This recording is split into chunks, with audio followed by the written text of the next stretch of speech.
Bienvenue sur le podcast qui vous donne de l'empowerment.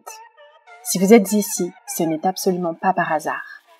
Je suis Laurita et ma mission est de vous guider vers une vie plus consciente, plus alignée et plus harmonieuse. Je vous diffuse chaque jour de l'inspiration et partage mes réflexions pour vous permettre d'incarner la personne que vous méritez d'être. Si ce podcast vous plaît, je vous invite à le partager, à le noter avec la note qui vous semble la plus juste et à vous abonner pour ne rien louper.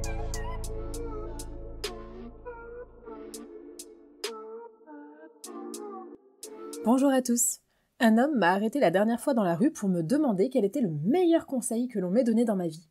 J'ai réfléchi quelques instants et je me suis souvenu d'un conseil de quelqu'un que j'ai croisé par pur hasard, vous savez que c'est pas du hasard, à Miami alors que j'attendais, piétonne, que le feu passe au vert depuis au moins 5 minutes pour traverser. Il n'y avait pas vraiment de voiture, mais j'attendais. Et il m'a regardé et m'a dit « Dans la vie, il faut que tu saisisses ta chance. » Et c'est resté. Maintenant, à chaque fois que je doute, que j'ai peur, que j'hésite, que je me trouve trop statique, je repense à lui. Et je me suis interrogée sur ce qui fait que je n'ai jamais oublié cette personne, alors qu'il ne fait absolument pas partie de ma vie. Juste, il m'a marqué et j'ai pensé que faire un épisode sur le fait de devenir inoubliable, dans notre démarche de pimper sa vie et son entourage, tombait à pic, alors here we go. Fun fact, on rencontre entre 800 et 3000 personnes par an en moyenne. Au supermarché, au bureau, sortie d'école, en soirée, restaurant, etc. Qu'est-ce qui fait la différence entre ceux dont on se souvient et ceux qu'on a croisés plusieurs fois et dont on n'arrive toujours pas à se souvenir le prénom? Vous est-il déjà arrivé de vous présenter à quelqu'un et de réaliser qu'en fait vous l'avez déjà vu par le passé? Pourquoi il ou elle ne nous a-t-il pas tant marqué que ça? On va dérouler dans cet épisode, je vais vous partager quelques axes de réflexion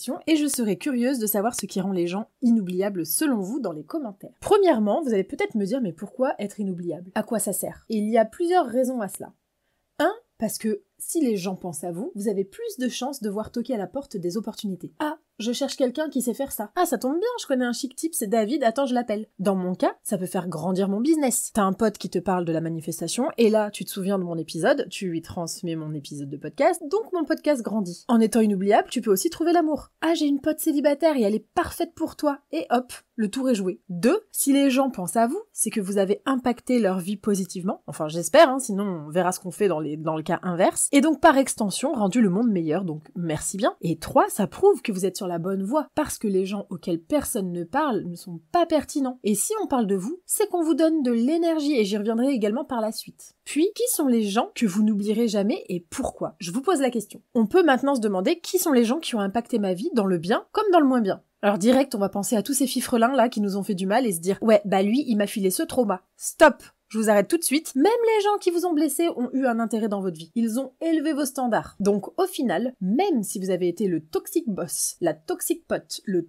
toxic boyfriend ou la toxic mère, déjà bravo de vous en être rendu compte, il n'est jamais trop tard pour s'excuser et se repentir. Si vous avez mal agi un jour, peut-être que vous avez laissé une trace indélébile dans la vie de quelqu'un, qui l'aura affaibli un temps, mais qui au final l'aura aussi fait grandir. Bon, je dis pas que vous devez devenir de sombres ordures pour faire grandir les gens, mais je veux dire, vos erreurs, ne vous flagellez pas. Elles ont peut-être eu une raison d'être pour l'autre et même pour vous. Moi, je trouve que les erreurs que j'ai faites par le passé dans ma vie m'ont recentré sur ce que je voulais être. Je me suis sentie parfois hyper mal d'avoir agi de telle manière, mais c'était pour me refocus. Je prends un exemple idiot, mais par exemple, si vous avez déjà envoyé un mail ou un message en parlant d'une personne dans le négatif à la personne concernée sans le faire exprès, peut-être que vous pouvez voir ça comme un message de la vie qui vous dit « Arrête de gossiper, c'est du bruit et c'est pas nécessaire ». Bref, donc en gros, ceux qui vous ont blessé finalement ont certainement fait quelque chose qui vous a fait grandir. Mais dans cet épisode, j'aimerais vraiment qu'on se concentre sur ceux qui nous ont transformés ou fait du bien. Parce qu'évidemment, il s'agit pas de devenir inoubliable et de marquer l'histoire par un acte sordide, qu'on s'entende. Qui sont les gens que vous admirez, dont les conseils vous ont servi, ou résonnent encore aujourd'hui, dont la vie vous inspire, dont vous aimez les looks qui sortent du lot, à qui vous pensez comme ça sans réfléchir. Si vous avez quelqu'un en tête, pourquoi ne pas le ou la remercier aujourd'hui, just because on est sympa et quand on donne on reçoit. Et puis il y a rien de plus cool que de recevoir un message sans occasion particulière pour lire qu'on a impacté positivement la vie de quelqu'un, donc allez-y, mettez pause à cet épisode et envoyez-moi ce message pour remercier. Ensuite, pensez à votre vie. Qui a eu de l'impact? Qui n'oublierez-vous pas, malgré les années, même des années après? Ça peut être à travers un geste, une sagesse hors du commun, une gestion des émotions impressionnante, une détermination, un sourire, une main sur l'épaule, une confession, un conseil avisé, un coup de pied aux fesses même parfois, ou bien un piston, que sais-je. Pourquoi n'oublierez-vous pas cette personne? Qu'est-ce qui fait que cette personne a popé dans votre esprit? Les gestes de gentillesse sont assez rares pour être remarqués. Je me souviens d'une dame qui m'a tendu un paquet de mouchoirs à l'aéroport parce que je pleurais pour Dieu sait quelle raison, c'était en 2008 et je m'en souviens encore. Donc je vous propose ces axes de réflexion, ça vous fera peut-être penser à quelqu'un et peut-être pourra vous inspirer inspirer ensuite pour vous devenir aussi ces gens inoubliables. Le mot d'ordre dans cet épisode, c'est l'authenticité. En faisant le point sur les gens que j'ai pas oubliés, je me suis rendu compte que ceux que je n'oublie pas, que ce soit des étrangers ou des gens que j'ai côtoyés, le point commun, c'est qu'ils n'étaient pas effrayés à l'idée d'aller contre la norme, contre les tendances, que ce sont généralement des gens un peu excentriques et qui s'en fichent complètement d'être excentriques. Par exemple, le mec là, qui a traversé la route complètement randomly, m'a montré que c'était courageux et qu'il était courageux et il est resté dans mon esprit parce qu'il était audacieux et ça a généré chez moi de l'inspiration. Ce sont des gens qui sortent du lot, soit par leur attitude, leur look, leurs conseils, ou bien par le fait qu'ils ne font rien comme tout le monde. Aujourd'hui, ce qu'on considère cool, ce sont les tendances et tout le monde veut faire la même chose. Même ceux qui n'ont jamais à la base pensé à faire cette chose-là, tout le monde va suivre. Pourquoi ? Parce que c'est la psychologie du marketing. Et derrière, c'est très important, le cerveau voit que tout le monde veut cette chose, donc il doit l'avoir, parce que vous savez qu'on a très peur d'être rejeté. Donc nos inconscients ont peur que les autres nous rejettent si on n'est pas comme eux. Et il faut du courage pour affirmer que quelque chose ne nous intéresse pas alors que tout le monde est à fond. Ça dénote, ça fait réfléchir. Parfois, c'est aussi dans l'énergie que ça se joue. Ce sont des gens qui sont ok avec le fait d'être bizarres, à qui la normalité fait peur. Et c'est comme ça qu'on attire des gens qui nous aiment pour qui nous sommes. Parce que quand tu embrasses ton authenticité, quand tu n'as plus peur d'être qui tu es et qui tu veux être, au moins les gens qui t'aiment, eh bien ils t'aiment pour une version réelle de toi, et pas une version erronée. À l'inverse, ceux qui n'osent pas dire non, qui se forcent à faire des choses pour éviter d'être rejetés, ceux-là, on aime une fausse version d'eux-mêmes, une version frauduleuse. C'est pas vraiment eux. Chaque chose que l'on fait dans la vie, peut-être on peut se demander, est-ce que ça me rend heureux ? Si vous voyez quelqu'un suivre ses rêves, peu importe ce que la société dit, vous allez le respecter parce qu'il a une opinion forte, incassable, et automatiquement on réalise le manque de barrières qu'on a avec les autres en voyant ceux qui arrivent en fixer. Ça nous renvoie ça dans la tronche. Moi, ça me frappe encore vraiment dans le sport. Je suis disciplinée parce que j'ai un objectif à atteindre et que je ne peux pas me permettre de ne pas l'atteindre. Et chaque jour, je choisis soit d'aller au sport, soit d'aller boire des verres avec mes amis. Ça passe beaucoup par des sacrifices, parce que je veux devenir cette personne et que je m'y tiens. Et je me laisse jamais distraire. Si je me laisse distraire, je vais m'en vouloir le jour d'après. Dans le livre des 48 lois du pouvoir, je vous le recommande d'ailleurs, l'auteur explique que le fait de toujours vouloir paraître parfait, on l'a vu avant, aux yeux des gens imparfaits, rappelons-le, ça n'a aucun sens, c'est vraiment pas une bonne idée parce que ça attire les haters et les concurrents. Donc c'est pas la peine d'en faire des tonnes, d'instagrammer sa vie et de se lisser pour plaire parce que c'est complètement contre-productif. Au lieu d'essayer de plaire aux autres, il faudrait déjà commencer à se plaire à soi-même. Du coup, quand on est pleinement soi, on génère des émotions chez les autres. Soit ils nous adorent, soit ils nous détestent. Parce que peu osent. En marketing, on dit que quand tu parles à tout le monde, tu ne parles à personne. Et c'est pour ça qu'on choisit, vous savez, un persona, qu'on décide d'un ton de voix qu'on va utiliser, qu'on définit une identité de marque. Et dans la vie, c'est pareil. Quand on est hyper lisse, les gens t'apprécient peut-être, mais en fait, ils t'oublient parce que tu ne les as pas marqués. En tout cas, moi, c'est comme ça que je le ressens. Ceux que l'on n'oublie pas, c'est soit parce qu'on les a adorés, soit parce qu'on les a détestés. Ce sont des gens qui polarisent. Ceux qu'on n'oublie pas, soit on les adore, soit on les déteste, c'est parce que souvent ils sont 100% ce qu'ils sont. Quand on commence à générer des controverses, on devient puissant. Pour citer 2 exemples, Cyril Hanouna, Donald Trump. Forcément, vous avez ressenti une émotion à leur sujet. Soit on aime, soit on n'aime pas, mais admettons quand même que les gens parlent d'eux. On peut leur trouver tous les défauts du monde, mais en tout cas, les gens parlent d'eux. Et il y a des gens qui sont obsédés par eux, qui les suivent à fond. Pourquoi ? Parce que ce sont des gens qui sont pleinement eux-mêmes, dans leurs défauts et dans leurs qualités. Et parfois, on a besoin que les choses que l'on pense et qu'on n'ose pas dire soient dites par quelqu'un. Et ces gens-là sont généralement la voix de ceux qui n'en ont pas. Et je me dis souvent que les gens, finalement, attendent que vous osiez, parce qu'ils ont peur d'être rejetés, de ne pas fitter, mais ils attendent que vous, ceux qui osent dire les choses. Il y a une expression en anglais, c'est « voulez-vous rentrer dans la boîte ?» ou justement sortir de la boîte. Il y a des gens qui attendent que vous parlez, il y a des gens qui attendent que vous preniez la parole, que vous incarniez vraiment qui vous êtes. Pourquoi les politiciens sont si puissants ? Ils disent ce que les gens pensent. Et ils représentent la voix de certains qui n'en ont pas, ou dont les voix ne sont pas entendues. C'est ok de pas être aimé par tout le monde. Vous allez vous connecter avec ceux qui pensent comme vous. C'est exactement le cas de Cyril Hanouna et Donald Trump. Et c'est dur, don't get me wrong, je suis encore sur le chemin, c'est pas agréable de ne pas être aimé. Mais ceux qui ne sont pas oubliés, c'est aussi parce qu'on met beaucoup d'énergie à penser à eux. Soit dans le bon sens, soit dans le mauvais sens. Ils ont marqué nos esprits et on perd son énergie quand on essaie d'essayer de les mettre dans une boîte parce que clairement ils n'y seront jamais et ils ne rentreront jamais dans cette boîte et ça nous déclenche. Vous savez, avec le recul, ce que j'ai remarqué, c'est que ce qui nous déclenche chez ceux qui sont très polarisés, comme Trump, c'est que on sait qu'on ne peut pas les contrôler. On ne sait pas dans quelle boîte les mettre, on ne peut pas les arrêter et ça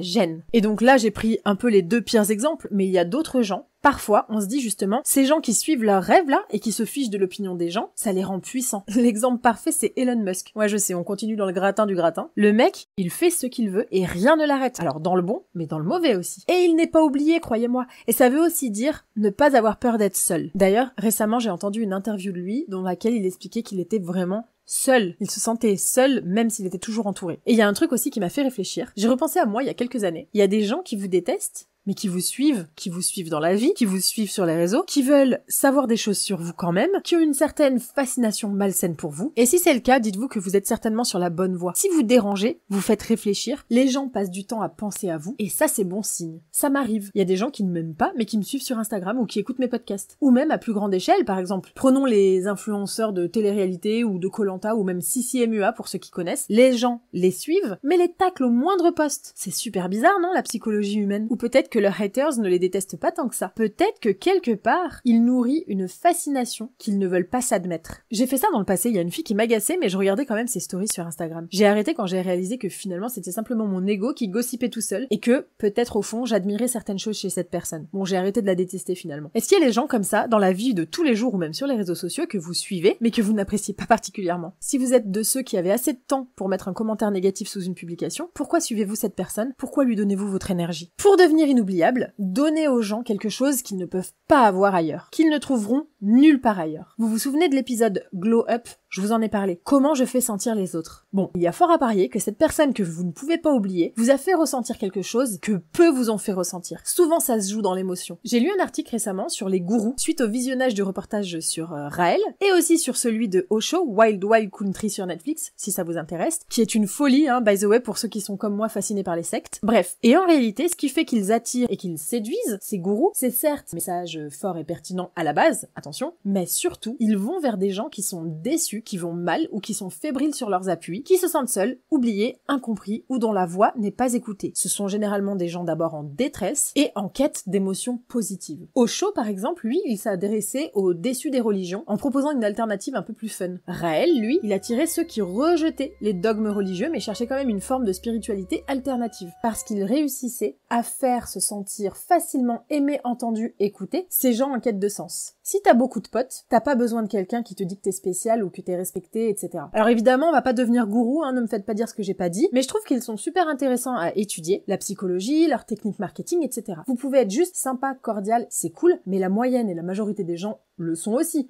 Donc vous ne serez qu'un de plus qui a dit bonjour à la dame. Pour ne pas être oublié, il faut proposer quelque chose qui va être utile à l'autre et qui va le faire ressentir des émotions fortes. Si la personne en face de toi, tu ne lui apportes aucun soutien, tu ne lui apprends rien, tu ne lui partages rien, etc. Bon c'est ok, mais probablement qu'elle ne se souviendra pas autant de toi que si tu la soutiens à fond ou que tu lui fais une remarque hyper pertinente. Les gens ne se souviendront de toi qu'à la hauteur des émotions que tu as déclenchées en eux et à la hauteur d'à quel point tu as déclenché des réponses émotionnelles.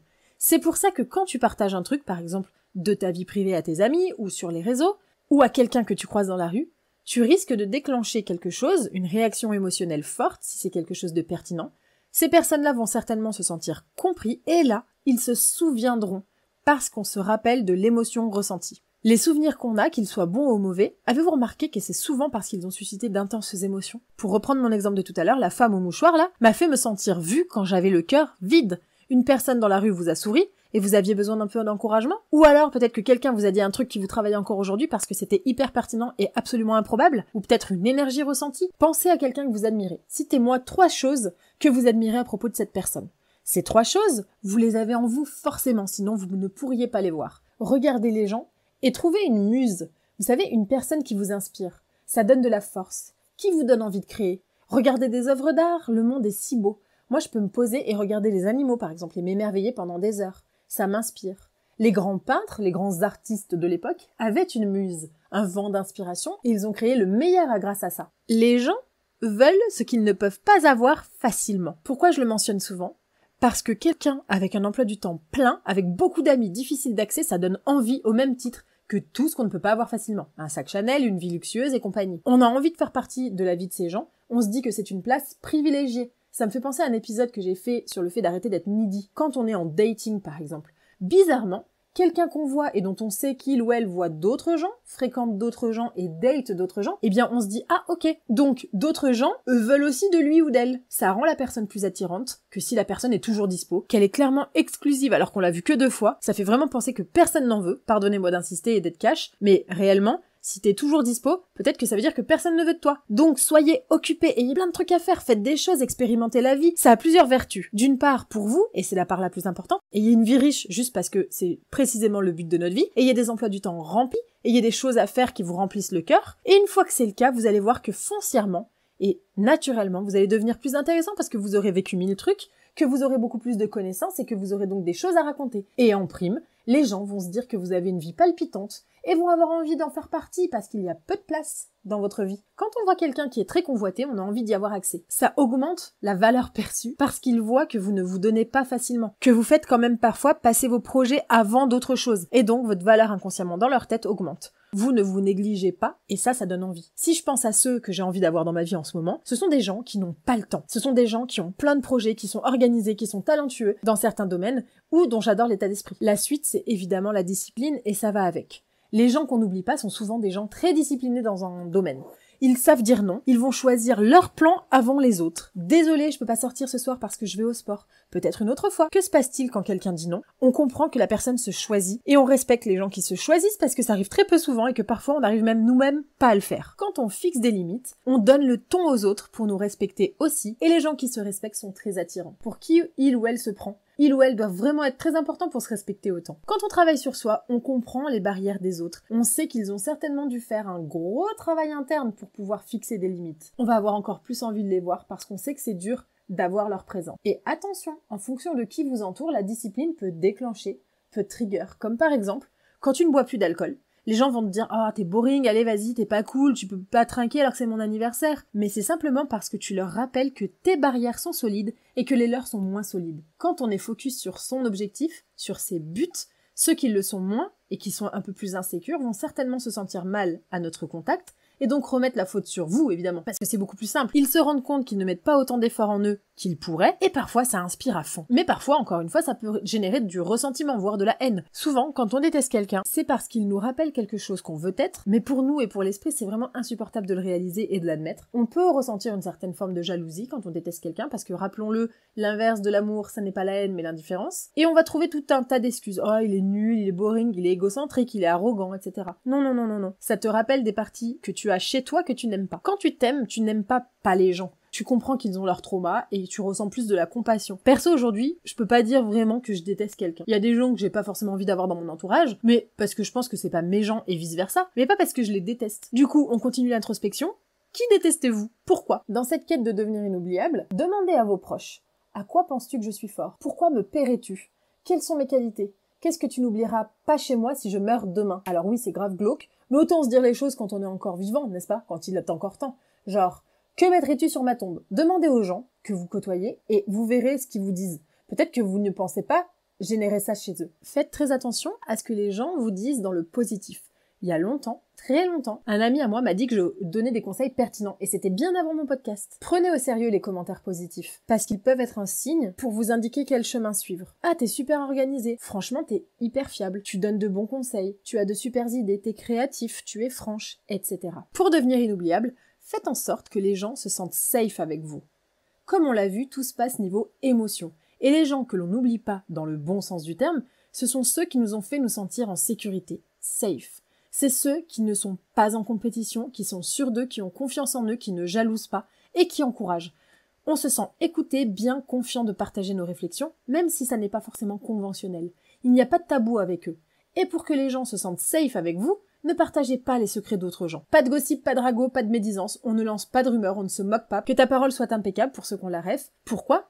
Parce que si tu parles de tes amis quand t'es avec moi, tu parles sûrement de moi quand t'es avec eux. Et si tu me confies les secrets les plus profonds qu'on t'ait jamais confiés, bah je sais bien que t'en feras autant avec les miens. C'est une sensation hyper rare de se sentir en sécurité, de se sentir safe, à l'aise avec quelqu'un qui ne nous juge pas, qui est objectif, qui est calé sur un sujet et qui nous écoute. Beaucoup écoutent en préparant leurs réponses. Parfois, juste écouter et entendre suffit. Ça passe aussi par le fait de se comporter avec tout le monde de la même façon. Je pars du principe que chaque personne que je rencontre est la personne la plus importante de la Terre. C'est pas rien de se comporter respectueusement avec ceux qui sont négligés. Et ça demande une ouverture d'esprit. Encore plus avec ceux qui sont négligents d'ailleurs. Chaque personne avec laquelle vous allez vous comporter avec un profond respect, sans le sous-estimer ou le surestimer, en le traitant comme vous aimeriez qu'il vous traite, ne pourra que se souvenir de vous parce que vous êtes quelqu'un de juste. C'est une sensation tellement agréable. Vous savez, on dit le client est roi, mais je pense que personne n'est roi. Tout le monde est au même niveau. Et la séduction, c'est simplement la capacité à faire en sorte que les gens se sentent confortables pour qui ils sont à notre contact. Autre réflexion qui m'est venue récemment, c'est que moins tu dis de mots, plus on t'écoute. Je vous raconte une anecdote qui m'est arrivée la dernière fois. J'étais dans la salle d'attente d'un cabinet médical, et à côté de moi, il y avait une dame âgée, visiblement en train d'attendre pour un rendez-vous aussi. Il y avait du retard, et j'étais comme tout bon humain qui se respecte sur mon téléphone, en train de faire Dieu sait quoi, et elle a commencé à me parler. Au début, bien sûr, absorbée par les réseaux, je répondais brièvement, oui, non, voilà. Puis je me suis dit, est-ce que c'est comme ça que tu traiterais la personne la plus importante du monde ? Donc, j'ai posé mon téléphone et j'ai commencé à lui poser des questions et à parler avec elle. Je l'ai interrogée sur ce qu'elle me racontait parce que je sentais qu'elle avait vraiment envie de parler. Elle m'a raconté plein de choses sur sa vie, sur son ancien mariage, sur sa vie actuelle et c'était fort intéressant. Et à la fin, on m'a appelé pour mon rendez-vous, donc je me suis levée et je lui ai dit merci beaucoup et bonne journée. Et elle m'a répondu non, merci à toi, tu as embelli ma journée, tu es une fille spéciale. En partant, je me suis rendu compte qu'elle ne savait absolument rien de moi, je n'avais absolument rien dit. Et moi, j'en savais beaucoup sur elle. Je n'ai rien dévoilé et pourtant, elle m'a trouvée très spéciale. Pourquoi ? Parce que je l'ai fait se sentir spéciale. Si vous voulez vous sentir aimé, faites sentir les autres aimés. Ce que tu donnes, tu reçois. Et c'est ce qu'on apprend d'ailleurs en leadership. Les managers sont ceux qui veulent briller, mais les leaders, c'est celui qui fait briller les autres. Et c'est tellement vrai. Pourquoi ? Parce que quand ton verre est plein de confiance, il déborde. Donc tu peux en donner aux autres. C'est pour ça qu'on dit souvent qu'on ne peut pas aimer quand on ne s'aime pas soi-même, qu'on ne peut pas aider quand on s'aide pas soi-même. Quand ton verre est vide, tu ne peux rien donner, clairement. Quand ton verre est vide d'énergie, tu ne peux clairement pas remplir l'énergie des autres. Ensuite, les amis, devenir inoubliable, pourquoi ? Mais parce que vous nous le devez bien. Les amis, il y a tant de gâchis de potentiel dans ce monde à cause du regard des autres. Non mais écoutez l'épisode sur « Es-tu en prison ?» sérieusement. Vous avez un tel potentiel, vous savez forcément faire quelque chose de très bien. Et vous devez le partager au monde. Ça peut même aller jusqu'à un truc super basique comme le ménage. J'ai vu un compte Instagram de près d'1 million de personnes d'une fille qui partage simplement ses astuces ménage. T'as pas besoin d'avoir fait maths sup maths spé en fait. Elle a des astuces qu'elle partage, elle est maniaque à la base et en fait elle s'est dit que ça pouvait peut-être servir à d'autres. Et toi qui écoutes, tu as un super pouvoir qui ne demande qu'à être débloqué mais peut-être que t'oses pas. T'oses pas, tu veux être parfait aux yeux de gens imparfaits. Vous nous le devez de débloquer ce potentiel. À nous tous là, nous tous qui écoutons. Premièrement, vous le devez à vous-même, vous vous devez de développer ce potentiel pour vivre une vie de fou. Mais au-delà de ça, plus tu veux contribuer, plus tu as besoin d'énergie, plus tu veux contribuer, plus tu donnes de l'énergie, plus tu influences les autres et plus tu reçois de l'énergie. Plus tu rassembles, plus tu reçois, plus tu donnes, plus tu reçois. Ce talent en toi, tu le dois au monde presque. Imagine si tu peux aider ne serait-ce qu'une personne aujourd'hui. C'est tellement gratifiant, c'est tellement utile. Ce que tu sais très bien faire, mets-le au profit des autres. Tu vas encore devenir meilleur et les gens voudront te côtoyer pour cette chose. Les gens qu'on n'oublie pas ont souvent une expertise d'ailleurs. Et si vous vous dites que vous n'avez rien de spécial, réfléchissez un peu. Peut-être que vous savez bien écouter, ranger, cuisiner, dessiner.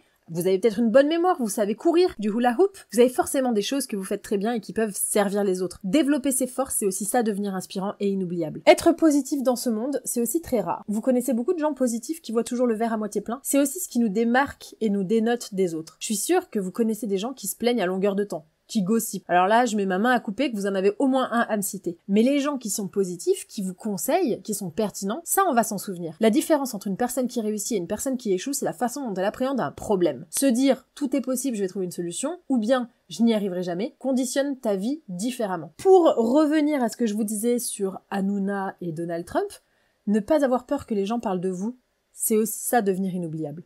J'ai entendu quelqu'un me dire qu'il ne voulait pas être un gossip. Vraiment, c'est significatif du manque de confiance en soi, en ses opinions. Pourquoi tu ne veux pas qu'on parle de toi ? Il y a des gens qui payent des millions, parfois même pour faire un bad buzz qui n'est pas forcément vrai, parce qu'ils savent qu'il vaut mieux que les gens parlent de toi, même si c'est parce qu'ils vous détestent, que personne ne parle de vous du tout. Laissez-moi vous dire les amis, si les gens parlent de vous ou vous détestent, ça veut dire que vous générez des émotions fortes chez eux et donc quelque part vous avez un certain pouvoir. Plus on parle de vous, plus vous avez de pouvoir sur la vie des gens. Parce que finalement, si on parle de toi, tu occupes du temps de la vie des gens. Tu leur voles leur temps. Si ils prennent du temps pour parler de toi, tu as un pouvoir sur leur vie. L'exemple le plus parlant, on continue dans le gratin du gratin, c'est Kanye West. Le mec est devenu, certes un peu cinglé, il est au summum de la provoque, il a écrit des tweets totalement fous, il vient de lancer un son avec P. Diddy, qui lui est en pleine polémique de pédophilie, et pendant le Super Bowl, il a vendu des t-shirts, c'est terrible d'ailleurs qu'il les ait vendus, il a écoulé ses stocks s'il vous plaît, avec le symbole nazi dessus. Allô ?